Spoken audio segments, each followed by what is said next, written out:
sekarang dapat dibangun sarana atletik yang begitu mewah di Kuala Namu sana di Desa Sena. Apa target kita? Bahwasanya Kuala Namu, Desa Sena, tempat Stadion Madia kita 4 tahun lagi menghasilkan atlet-atlet nasional yang bisa membela nama baik bangsa. Harus itu target kita. Salam olahraga. Konsep. Salam olahraga. Jaya.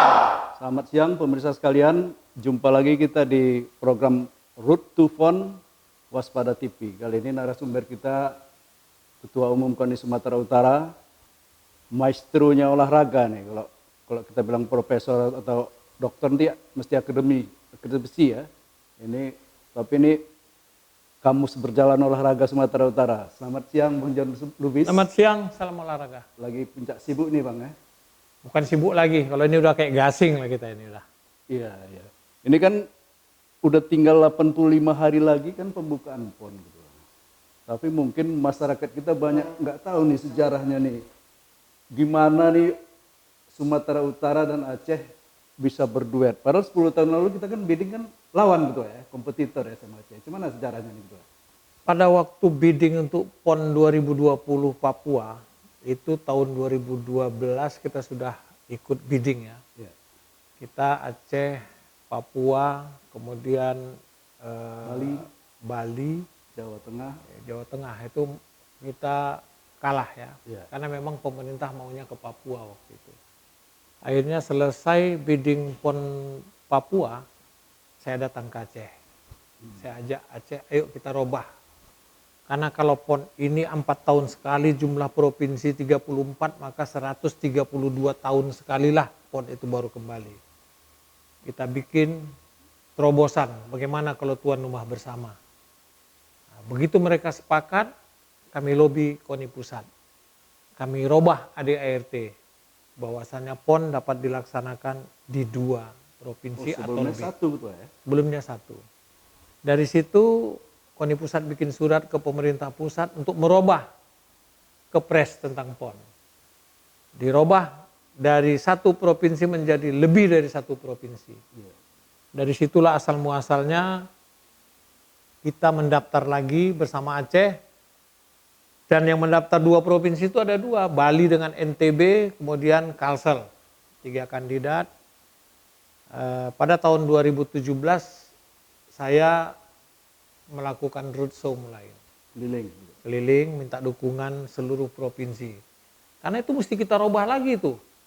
Dulunya memilih tuan rumah tuh adalah KONI provinsi dan cabang olahraga. Ya, akhirnya saya gulirkanlah ADRT yang baru. Kenapa mesti cabang olahraga ikut memilih? Cabang olahraga kan pelaksana. Sama seperti Olimpiade, Asian Games, itu kan yang milih negara-negara. Dengan dasar itu kita robah ADRT. Kebetulan saya pimpinan Munaslup ADRT itu saya pimpinan. Dan sebenarnya langganan ketua pimpinan sidang ya? Karena itu kita bisa pendekatan kepada seluruh pemilik suara. Keluarlah keputusan yang memilih tuan rumah adalah peserta PON. Itu dasarnya. Peserta PON adalah provinsi. KONI provinsi gitu? Ya, dengan dasar itu saya datangin itu 34 KONI provinsi. Dengan meyakinkan Aceh dan Sumut memulai era baru PON yang boleh 2 provinsi. Hasilnya 2018, pada waktu bidding tuan rumah PON untuk 2024, kan PON itu 6 tahun sebelum PON bidding. Bidding ya? Kita memenangkan bidding dengan 24 suara, 24 provinsi, 8 provinsi mendukung Bali NTB dan 2 provinsi mendukung Kalimantan Selatan.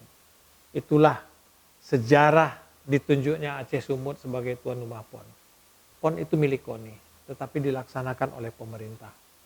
Makanya kalau kita lihat PON itu penanggung jawabnya KONI Pusat, kemudian Sumatera Utara PB PON-nya dipimpin Gubernur Sumatera Utara, PON Aceh PB PON-nya dipimpin oleh Gubernur Aceh.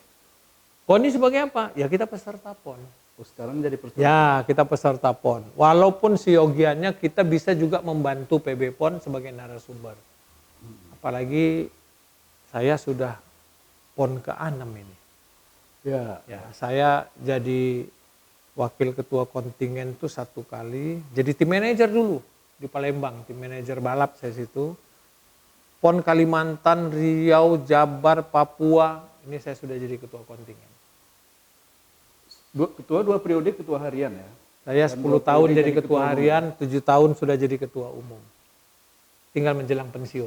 Tapi kita harus sukseskan dulu PON Tapi kan Aceh Sumut. nggak ada pensiunnya ketua. Kalau penggerak Sebenarnya yang namanya pengabdian itu tidak ada pensiunnya. Kita sampai ajal mengambil kita nanti, kita harus berbuat untuk bangsa dan negara ini. Terus ketua ini kan baru pertama kali di Indonesia PON itu digelar oleh 2 provinsi. Pembagian cabornya macam mana waktu itu ketua? Wah, waktu itu seru pembagian cabur itu. Memang saya sudah siapkan skenario, maka cabang olahraga itu dibagi 4 kategori, ya. Bela diri, akurasi, terukur, sama permainan. Oh, itu dibagi 4 Ya, dulu ketua? karena Aceh minta sepak bola, syarat dia mau bergabung itu minta sepak bola. Waktu itu gubernurnya Pak Irwandi ya. Dia bilang, itu ya, ketua, sepak bola ya? Bang John, saya mau bergabung dengan Sumut tapi sepak bola di Aceh. Enggak apa-apa. Karena kita sepak bola kita lebih baik, kita berangkat ke Aceh nggak ada masalah pada waktu itu. Maka pemilihannya dimulain kategori permainan. Permainan yang milih Aceh duluan. Oh, cabar permainan. Ya, udah pasti pilihnya sepak bola. Baru kita pilih waktu itu basket namanya, dan terus sampai selesai. Habis itu saya yang milih. Saya milih waktu itu bela diri. Ambil duluan karate. Wusu nggak usah kita ambil, udah pasti dapat kita. Oh, wusu. Tapi mungkin Aceh apa ngambil, kita kan? ketua? Kan Aceh nggak mungkin ambil wusu, maka yang kira-kira mau diambil Aceh saya ambil duluan. Itu habis bela diri Aceh milih. Aceh milih akurasi, habis itu kita lagi milih untuk terukur. Jadi memang begitu, dan itu keputusan bersama, kita tanda tangani bersama. Tapi kayaknya waktu pembagian itu masih 50-an gitu ya. Sekarang udah sampai 66 ya cabur ya. Waktu itu kita pilih itu masih di angka 57. 57. Sama dengan dari Aceh ditambah dengan yang sudah melakukan eksibisi. Jadi kita pilih 57. Kemudian kita tambah lagi begitu menjadi 65 cabang olahraga, kita bagi dengan proporsional. Dan sekarang kita 34 Aceh, 34 Aceh, 33 Aceh, 34 Sumut, tetapi ada yang di Aceh, ada di Sumut. Itu contohnya berkuda. Pacu ada di Aceh, equestrian ada di Sumut. Sepak bola putra ada di Aceh, sepak bola putri dan futsal ada Sumatera Utara. Dari kedua wilayah ini ketua, kita kan kabar-kabar ini kan target kita kan sukses prestasinya di 5 besar. Ketua. Lumbung medali kita yang di wilayah Sumatera Utara atau di wilayah Aceh? Yang pasti kita akan banyak di Sumatera Utara. Sumatera Utara ini berapa medali target kita ketua? Kita sebetulnya, kalau target Pemprov itu kita ikut kan ada 176. Tapi setelah kami evaluasi, kita kan pakai prinsip, boleh kita optimis, tapi realistis lah kita kan. Target realistis kami itu maksimum di 100 medali emas. Maksimum gitu ya? Minimal gitu? Ya kita mengharapkan kalau sampai di 70 itu kita masuk di 5 besar. Dan itu Sumut berapa, Aceh berapa gitu apanya? Ya di Aceh tidak, maksudnya yang kita dapat di Aceh. Iya. Kita juga ada, kita targetkan di Aceh, itu cabang-cabang bela diri ya ada di Aceh itu seperti judo ada di Aceh, kuras ada di Aceh, kemudian cabang Aerosport. petang juga di sana. Aerosport itu ya. Aerosport ada di sana, dan kita juga mengharapkan arung jeram. Arung jeram kan kita tetangga kita di sini di Sungai Alas di Aceh Tenggara. Kita harapkan anak-anak kita bulan depan atau bulan Agustus sudah di sana tinggalnya, supaya dia lebih mengenal medannya. Terus upaya yang telah dilakukan KONI Sumut untuk mencapai target itu apa aja sekarang begitu? Jadi ini semuanya sebetulnya kembali lagi kepada anggaran. Ya. Masalahnya selalu di negara kita ini, ya program mengikuti anggaran. Kalau mau ideal kita membuat suatu perencanaan, kan harusnya anggaran mengikuti program. Ya. Tapi kan itu tak mungkin. Kita pun paham lah kondisi negara kita yang baru selesai dari COVID, kemudian masuk kepada pemilihan umum, masuk lagi ada nanti pilkada, di tahun yang sama kita PON, jadi kita maklum lah kondisi itu. Tapi itu tidak boleh menyurutkan tekad dan semangat kita. Walaupun program itu ada juga yang tidak terlaksana sesuai dengan apa yang kita rencanakan. Tetapi apapun namanya, itu kan tinggal bisa dibuat tahapan-tahapannya lah. Ya kalau tidak A, B, tidak B, C kan bisa dibuat. Tapi kan setahu saya ketua Platda jangka panjang KONI Sumatera Utara itu kan yang paling bagus untuk PON kali ini. Karena dari 2021 saat provinsi Sebetulnya lain 2021 sebelum PON Papua, ya, semua atlet itu kita siapkan sudah untuk PON tes fisik mereka 2024. ketua ya? Ya, sudah semua. Kemudian 2021, 2022, 2023 itu udah jalan. 2023 atlet kita sudah mencapai angka 300 lebih kan. 300 lebih ya. Di 2024 ini sampai hari ini atlet kita sudah mencapai angka 1143 atlet yang kita pelandakan bersama komponen-komponen lain itu ada dari mulai pelatih, strength condition, psikolog, mesur, tim kesehatan itu sekarang yang ikut pelanda ini ada 1.450 orang. Semuanya ketua ya? Ya, kalau tentara udah 3 batalion. 3 batalion ya. Terus yang nggak berjalan itu apa ketua dari karena keterbatasan anggaran tadi? Sebetulnya nggak ada yang nggak berjalan. Yang nggak berjalan tuh umpamanya training camp di luar negeri tentu itu sulit karena itu memang memerlukan anggaran yang besar. Ya, sekarang kalau training camp kalau Korea itu angkanya sudah mintanya per hari aja udah 1,5 juta, udah 100 US. 100 US Ya, ya. tentu berat. Jadi 1 bulan udah 50 juta. Kalau Itu satu atlet ketua ya? Satu atlet. Ya, karena saya melihat itu di sana memang hotelnya hotel bintang 5 ya. Iya. Kemudian makannya memang kebutuhan atlet. Dan itu memang dikontrol sama mereka semua. Di Cina pun sekarang sudah tinggi. Indeks di Cina sekarang udah di angka 1.200.000 per hari. Oh, Cina tapi Di biasa Cina, murah ketua? Di Cina kan kita kan maunya tadi tim WUSU kita di sana. Iya. Ya kemarin kita ada kerjasama pemerintah provinsi dengan pemerintah Guangdong. Dia mendatangkan pelatih gratis ke Medan selama selama sebulan. Ya itu juga membantu. Ini saya lagi jajakin, bisa nggak kita berangkat di sana lagi? Karena memang ada beberapa cabang yang kita memerlukan training camp di luar. Kenapa? PON ini kan atlet terbaik di seluruh Nusantara. Iya. Artinya lawan kita di PON ada atlet pelatnas. Kita di pelatnas nggak sampai 5%. Nah, berarti kalau yang pasti itu di situ itu yang atlet pelatnas. 5% itu angkanya berapa gitu? Ya kalau kita lihat dari beberapa cabang olahraga, apalagi sekarang pelatnas sudah pada tutup karena tidak ada yang multi event ya. Yang lalu kan paling sekitar dari kalau mereka ada 400 atlet yang di pelatnas, kita paling-paling nanti ada 10 sampai 20-an orang, 5% itu. Dan itu kan cabang-cabang bela diri. Ya itu memang emas. Kita umpamanya ya, yang di SEA Games kemarin kita emas, ya WUSU. Itu Haris dengan 1 emas itu di PON jadi 2 kelas. Untuk PON nanti Iya, jadi kan bisa 2 emas loh Haris itu. Nicholas juga begitu. Tarisa bisa 1. Jadi Taulu kita targetkan 5 umpamanya. Santa kita mengharap 5. Tapi 5 ini yang atlet pelatnas kita tadinya kan cuma tinggal 2 orang. Yang lain makanya, yang lain provinsi lain memang sudah training camp di sana. Tapi tidak berarti kita bakal menyerah lawan mereka. Yang penting kan semangat juang anak sumut itu beda kalau di cabang bela diri. Jadi istilahnya nggak ada lawan yang tak bisa ditaklukkan. Yang bisa menaklukkan lawan itu adalah semangat dari atlet. Apalagi di rumah sendiri gitu ya. Saya sangat mohon bantuan nantinya kita. Utara ini jangan jadi penonton dari luar. Kita upayakan bahwasannya di tiap venue pertandingan apabila Sumatera Utara bertanding minimal ada 1.000 penonton supporter kita. Saya sudah minta kepada PB PON siapkan seragam supporter minimal ada 10.000 sampai 20.000 kita bagi di beberapa venue. Dan itu mesti diorganisir ketua? Mesti diorganisir. Makanya saya minta di PB PON ada bidang itu. Apalagi kan kita punya relawan yang sampai ribuan. Iya. Nah, kalau membentuk relawan bisa ribuan, jadi supporter nggak payah sebetulnya kita. Oke, untuk di daerah Kuala Namu, kita gerakkan aja camat sana, lurah, ada kepala sekolah, kan bisa melalui dia dititipkan untuk menjadi supporter. Ya, kita melihat bagaimana Papua itu, supporternya datang dari pegunungan loh. Iya. Tapi semua penis mereka dipenuhi orang Papua.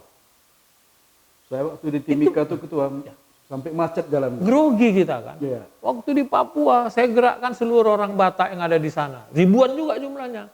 Tapi begitu ketemu Papua orang tuh nggak boleh jadi supporter kita. Mereka harus jadi supporternya Papua. Mesti diam. Dan itu perjanjian ya, apa boleh buat? Saya bilang.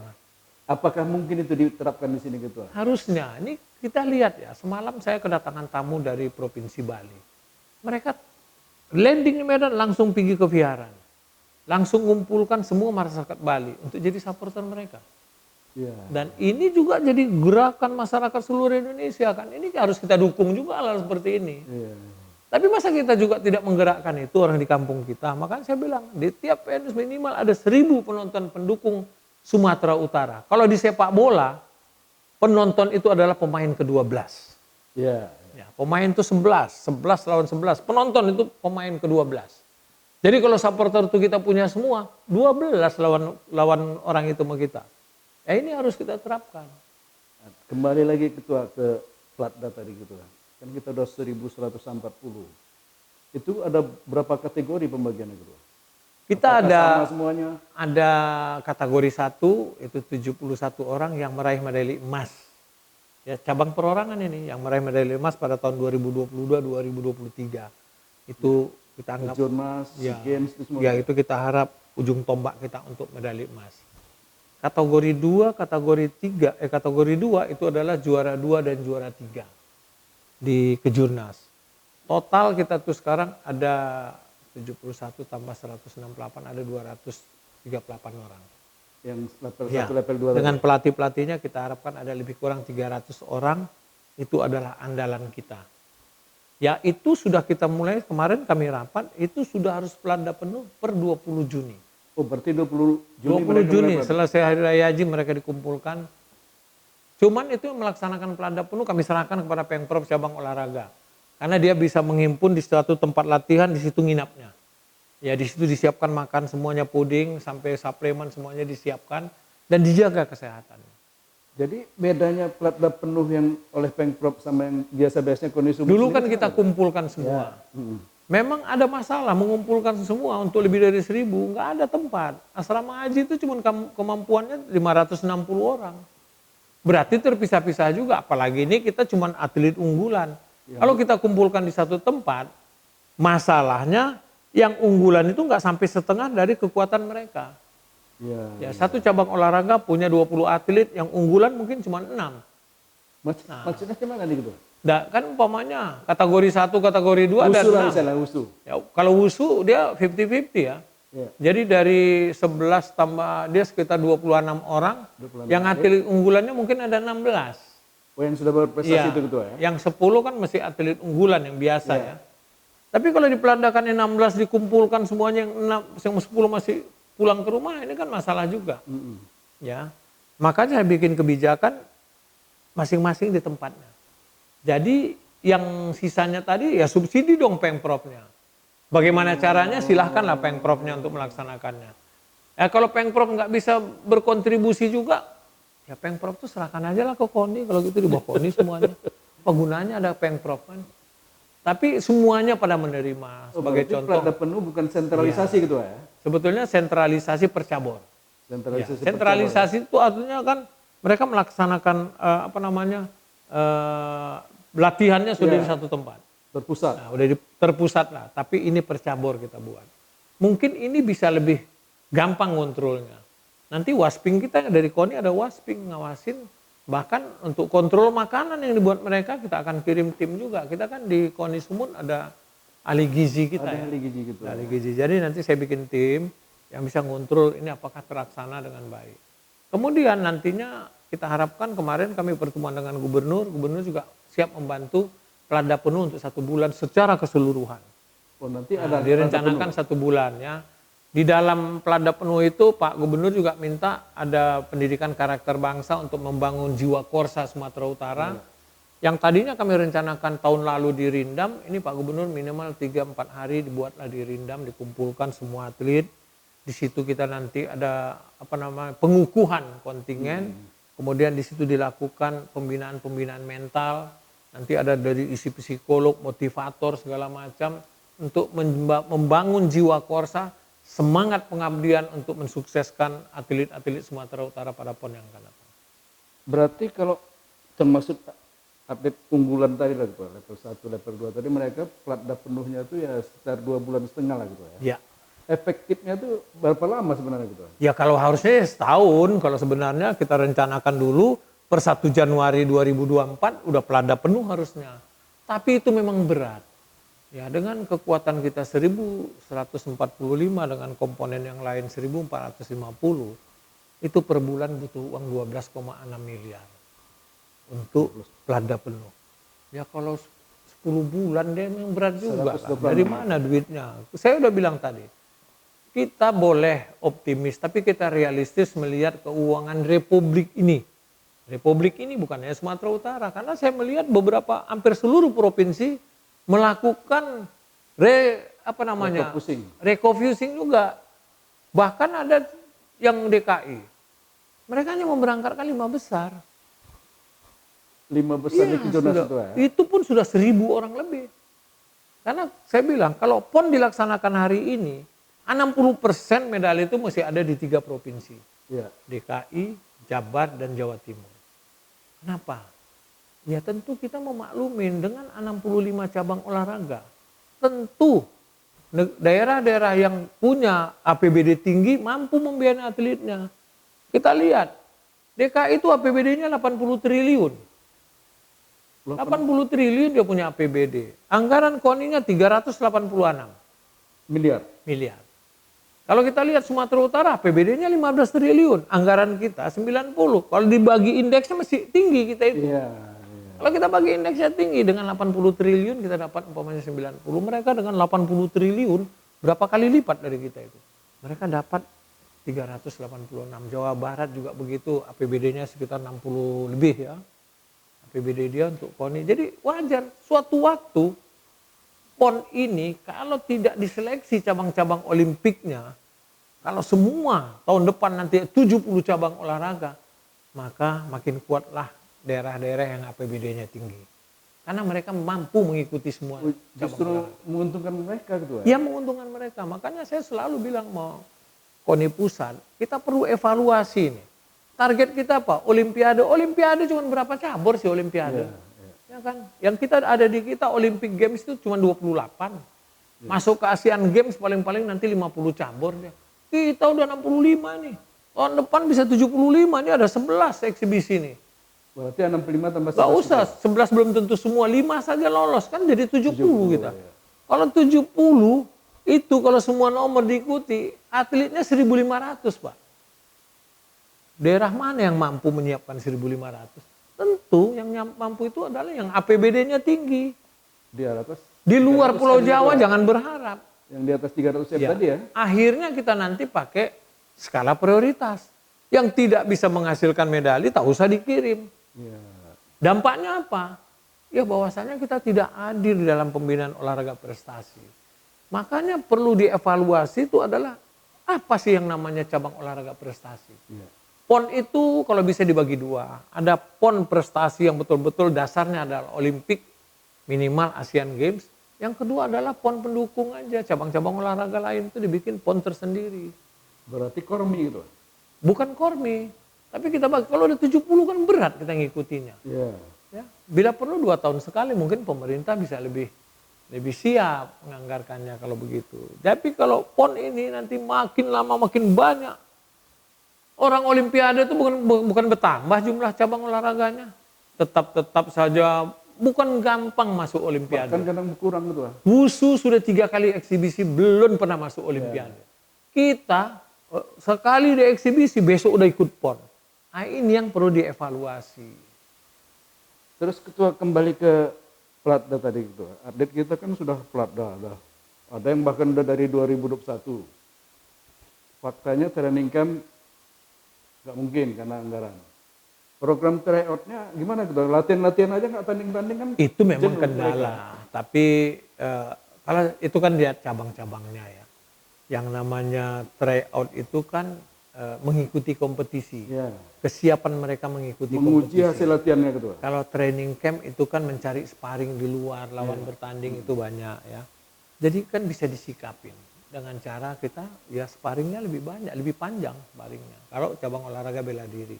Kalau cabang olahraga terukur, dia kan day per day bisa dilihat peningkatannya di mana, apa masalahnya, kalau dia turun bagaimana. Makanya kami siapkan juga tim psikologi.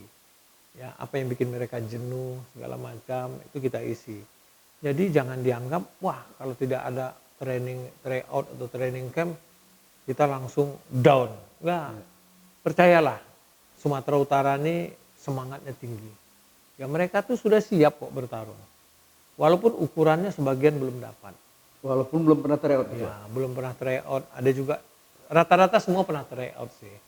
Ya tapi memang sekarang saat ini harusnya memang kita melihat udah sampai di mana hasil latihan mereka. Banyak juga itu bikin tryout sendiri. Sambo tuh udah berapa lama mereka ada di Bali ya. Di Bali bahkan mau ke Vietnam. Itu cabang baru betul ya? Ya cabang baru karena Sambo itu termasuk kita yang mendukung dia masuk ke PON. Waktu kejurnas tahun 2022 dari 18 nomor kita 9 medali emas. Di 2023 karena sudah mulai banyak mengikutinya kita 7 medali emas. Tapi peraknya kita bertambah. Nah, kalau target yang namanya target, yang emas dipertahankan, yang perak naik jadi emas kan begitu. Target saya umpamanya Sambo itu juara umum, Wushu juara umum. Ya, kita harus lihat, terutama yang cabang-cabang kita, cabang olahraga bela diri, ini harusnya kita targetnya juara umum aja di tiap cabang olahraga itu.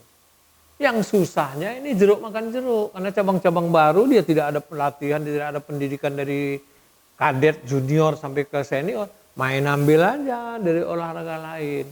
Ini juga perlu dievaluasi oleh KONI pusat. Cabang olahraga itu tadinya dari jujitsu, pecah, terbentuk judo. Jujitsu terus jalan ini. Dari judo terpecah lagi, ada sambo, ada kuras, ya, ada jujitsu jalan terus. Ini kan makin berkembang, mereka kan ngambilnya dari situ-situ aja. Basicnya nggak lolos di cabang ini, ranking 2-nya pindah ke cabang ini. Jadi kita nggak berkembang, tapi ini kita harapkan ke depan mereka tuh bikin pusat pembinaan dari mulai tingkat kadet, junior sampai yang dewasa. Kembali ke target kita. Head to head lah kita. Kita di 5 besar, 3 sudah jelas tadi gitu ya. Jakarta, Jawa Timur, Jawa Barat. Saingan kita di 4 dan 5 besar ini siapa? Kalau saya lihat yang di 4 besar itu selalu biasanya tuan rumah. Dia punya kesempatan. Kalau kita lihat untuk PON yang akan datang, mantan tuan rumah Papua. Papua kemarin di PON Papua dapat 90 medali emas. Tetapi mereka sekarang pecah di 5 provinsi. Ya, ini juga jadi masalah mereka. Kemudian saingan kedua kita Jawa Tengah. Jawa Tengah ini dari dulu dia posisinya 5-6, 4-5-6, 4-5-6 begitu masuk tuan baru, tuan rumah baru seperti di Kaltim naik ke 4. Begitu tuan rumahnya Riau naik ke 4. Nah, begitu di Jabar turun lagi naik. Ini sekarang saingan kita satu lagi sebetulnya kita khawatirkan itu adalah Bali. Bali itu memang pembinaannya cukup hebat ya. Terutama mereka sudah mulai fokus ke cabang-cabang yang mereka kuasain memang. Perairan itu. Ya, cabang air, kemudian cabang bela diri mereka sudah kuat. Kemudian cabang-cabang baru kabadi terbentuknya kan di Bali. Kabadi sempat dia sapu bersih kan kuat dia tuh. Kemudian kriket kan adanya dari Bali itu mulai. Rugby juga begitu. Jadi cabang-cabang yang banyak diasporanya yang memang berasal dari luar berkembangnya kan di Bali. Tetapi mereka juga melakukan pembinaan cabang-cabang bela diri. Bayangkanlah sekarang karate mereka sudah mulai. Bali gitu. Sudah mulai muncul karate ke Bali menjuarain peraih medali emas. Kalau kemarin di Papua masih 1, ini kita yakin nanti bisa 2, 3, kan ini mengurangi kesempatan kita. Bagaimana silat? Silat sekarang Bali itu sangat kuat. Silat Bali kuat itu. Cabang-cabang lain juga. Ini sambo kita latihan di Bali sama mereka. Mereka juga kuat di situ. Jadi ini saingan kita ini di 45 ini ada tuan rumah Aceh, kemudian ada Bali, ada Jawa Tengah, ada Papua mantan tuan rumah yang lain. Aceh potensinya di mana ketua saudara kita? Jadi kalau tuan rumah ini tentu dia sudah lihat potensi di mana, ya. Ini semua cabang olahraga bela diri kan ada nomor seni juga. Iya. Nah, nomor seni ini juga kan kadang-kadang ada seninya juga untuk Ada mendapatkan. seni medalinya gitu ya. Saya selalu bilang, kalau kita mau juara di nomor seni, minimal kita masuk 3 besar dulu. Janganlah kita di luar mau berharap juara. Nah, jadi ya kita lihat itu. Kalau kita kan mau mengembalikan PON ini kembali ke PON yang bermartabat. Ayolah, PON ini tempat bersatunya anak bangsa di dalam meraih prestasi. Bukan peperangan antar provinsi. Selama ini kan yang kita lihat PON itu seperti peperangan antar provinsi. Kita tak ada persaudaraan lagi. Wasit begitu juga. Kalau orang dari provinsinya dimenangkan, ini kan udah nggak benar.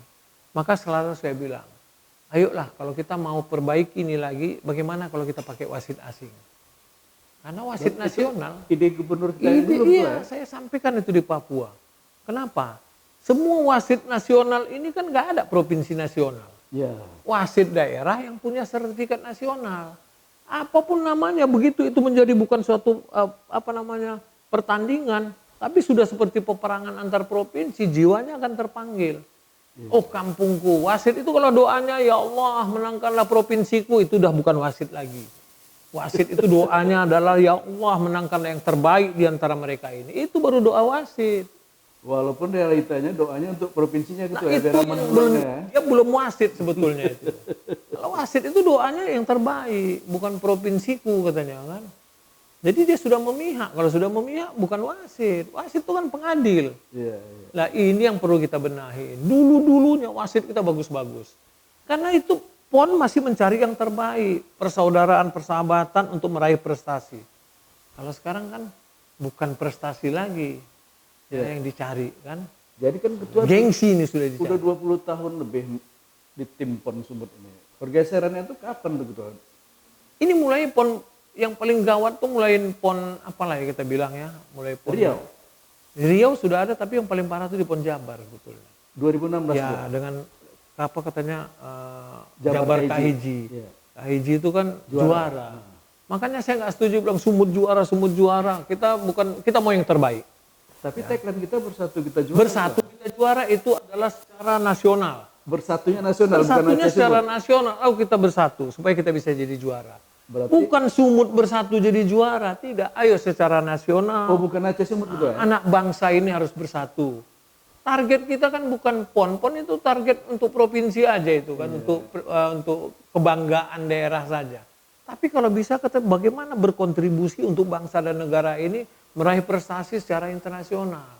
Kita harus punya cita-cita, suatu waktu kita masuk 10 besar Olimpiade, kan begitu. Iya. Kalau dilihat dari jumlah bangsa kita ini, bangsa terbesar nomor 4 di dunia, ya wajar dong kita masuk di 10 besar. Sama dengan Sumatera Utara. Sumatera Utara ini adalah provinsi nomor 4 terbesar penduduknya di Indonesia. Tetapi kesempatan kita kecil. Kenapa? Pemerintah masih menganggap bahwasanya olahraga ini adalah pembiayaan. Iya. Harusnya kita melihat olahraga ini harus sebagai investasi. Ya, kalau dibiayain oleh daerah untuk olahraga prestasi itu sebagai investasi. Yang hasilnya kita lihat 4 tahun lagi. Nanti kita kalau bertarung anggaran, ditanya kita sama wakil rakyat. Kalau kami kasih besar, kita bisa ranking berapa? Nggak bisa begitu. Nggak ada jaminan gitu ya. Nggak ada jaminan. Kita nih yang perlu continue tuh pembinaan itu. Dikasih hari ini besar, besok kecil, nggak jadi tuh pembinaan. Putus dia gitu ya. Karena tidak bisa, olahraga itu tidak bisa instan diciptakan. Makanya saya bilang, kalau kita bangun gedung olahraga, jangan kita anggap itu pemborosan, itu investasi. Ya. Suatu waktu akan keluar juara-juara dari gedung tersebut. Itu harusnya tekad kita. Kita sekarang dapat dibangun sarana atletik yang begitu mewah di Kuala Namu sana, di Desa Sena. Apa target kita? Bahwasanya Kuala Namu, Desa Sena, tempat Stadion Madia kita, 4 tahun lagi menghasilkan atlet-atlet nasional yang bisa membela nama baik bangsa. Harus itu target kita. Dan ini sudah mulai gitu ya, mulai Iya, muncul ya. bukan sekedar kita bangun, kita punya, oh kami punya sarana. Nggak boleh begitu. Iya, iya. Tekad kita, sarana kita itu bisa menghasilkan anak-anak bangsa yang terbaik. Mardi Lestari baru. Makanya pemerintah buat kita tuh 5 sukses. Sukses yang terakhir itu kita perhatikan.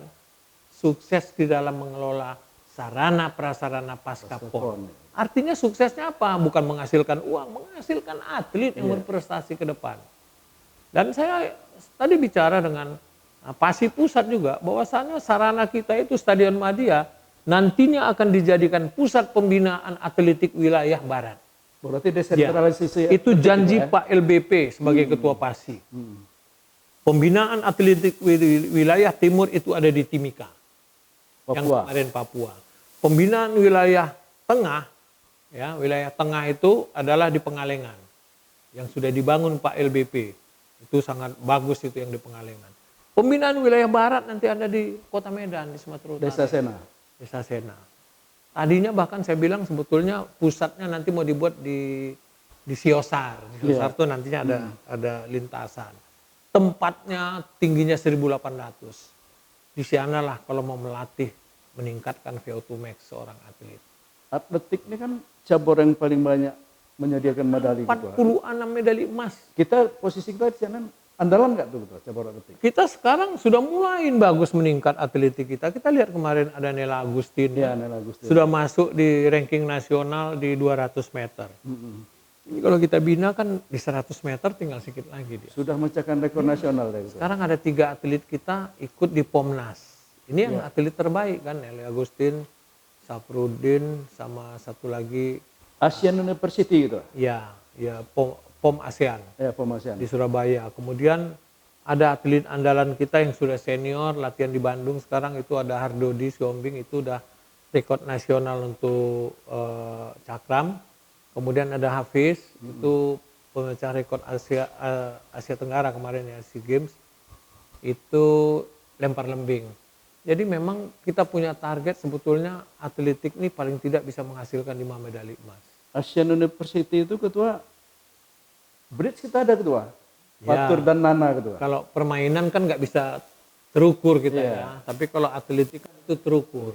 Itulah waktunya. Kalau dia masih permainan, ya menang di sana, tinggal masalah mental aja nih bagaimana mainnya nanti. Terus ketua sepanjang sejarah PON yang sudah 20 kali.